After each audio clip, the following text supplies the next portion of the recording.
The first thing we are going to do is build our compliance library. So in my current library here, we can see I've got a bunch of compliance items. Now to add a new item, we would click plus compliance item at the top here, and we have the option to select what kind of item it's going to be: form, document, compliance field, video, LMS, and so on. Once we've selected our item and labeled it, it's going to appear here in our draft like this. From this area, we can now configure compliance reminders. So once our item is live here, we've set our expiry rule. We can click on the three dots here and say Edit Reminders.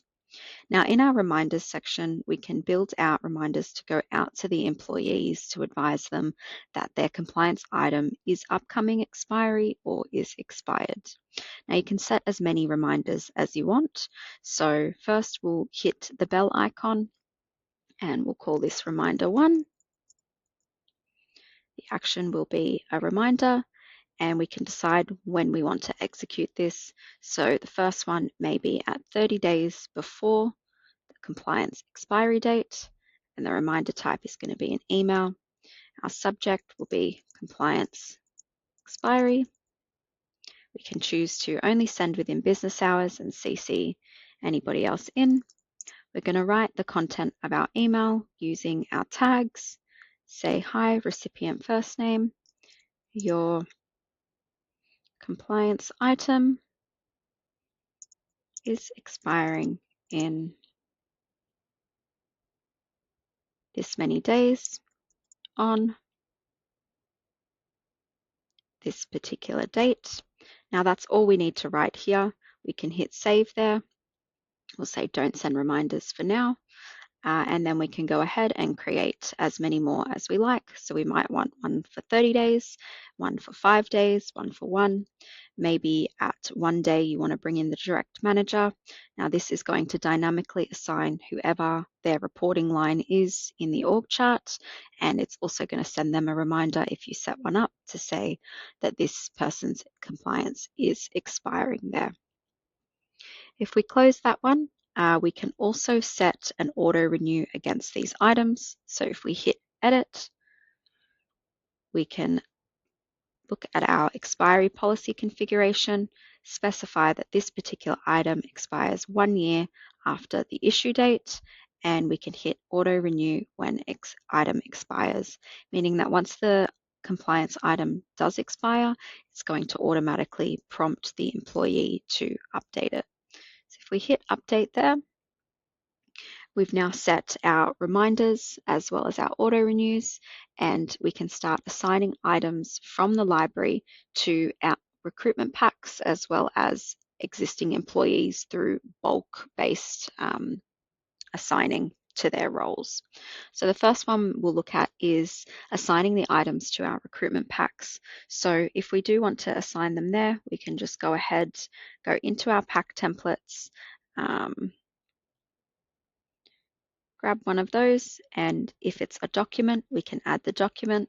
If it's a field, we would add that within the document, and so on. That means that if the item is completed at the time of recruitment, it's automatically going to be available in the compliance area here, which we will take a look at soon. The next feature you have as well is to bulk assign your compliance items to people in your organization. So from my role library, I can see I've got one science teacher. Maybe I also want to send it to my soccer coaches, as well as my boarding house supervisors and my musical instrument instructors. Now I can choose to bulk assign for by clicking this button here. Choose the item, and let's say it's a CPR certificate as well as first aid, and I want all of these people in these roles at a very minimum to have these items. So if I say assign and sync, it's going to sync those items to these roles, meaning that every time somebody is recruited into these roles, the system is going to know that a science teacher requires a CPR certificate as well as a first aid certificate. Now this bar is showing me that one person in this role in our science teacher role already has the compliance item, whereas the rest of them don't have the CPR certificate. And the system is going to identify who these individuals are and send them the item once we've assigned them. Now, once all of our data has been collected, we've assigned our items, people have started to upload their items and send them back through their employee self-service. If we look at the compliance tab here, we can see that we have a pending review button. Now, this pending review area occurs when an employee submits a compliance item that's then for you to review. So if we hit the view button, you will have to review what the item actually is. So if it's a document, you'll be able to view the photo of the document they've uploaded and say approve or stop. You would approve it if the document looks correct, or decline it if maybe it's blurry or they've entered the wrong information. If you decline it, it's going to bounce back into their self-service and prompt them to upload the correct document with the comments that you have made. Now, if we look at our workbench here for our compliance items, we can see all of our compliant staff members here and our non-compliant staff members that are pending, meaning we have sent them to the individual, but they have not yet uploaded it. We can also look at rejected, expired, stopped, or banned items as well, and break it down by these particular statuses here. Another option you have is to filter this page. So you might want to look at all of your subject teachers and make sure that all of them have a particular compliance item, and you can further filter those down as well to the statuses of the items. Once you hit apply, it's going to filter your workbench here to show the individuals within those statuses. We also have the ability to go into our dashboard, which serves the purpose of reporting. So for example, our CPR certificate, if we hover over this bar here, we can see some of the statistics there. And if we scroll down, we can also see some other reports here. If we were to click into this bar here for the CPR certificates, we're going to get a breakdown of each status in this particular item. So we can see these are the people who are compliant for more than 30 days.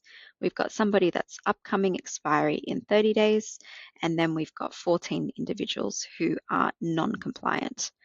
Now, in the non-compliance breakdown, it is also going to show you why these 14 individuals are non-compliant. So for these 14 people, we can see that 13 of them have been sent the item but have not yet submitted it, and one of them has not been assigned the item at all, but they are in a role that requires it. So we need to assign the item to them.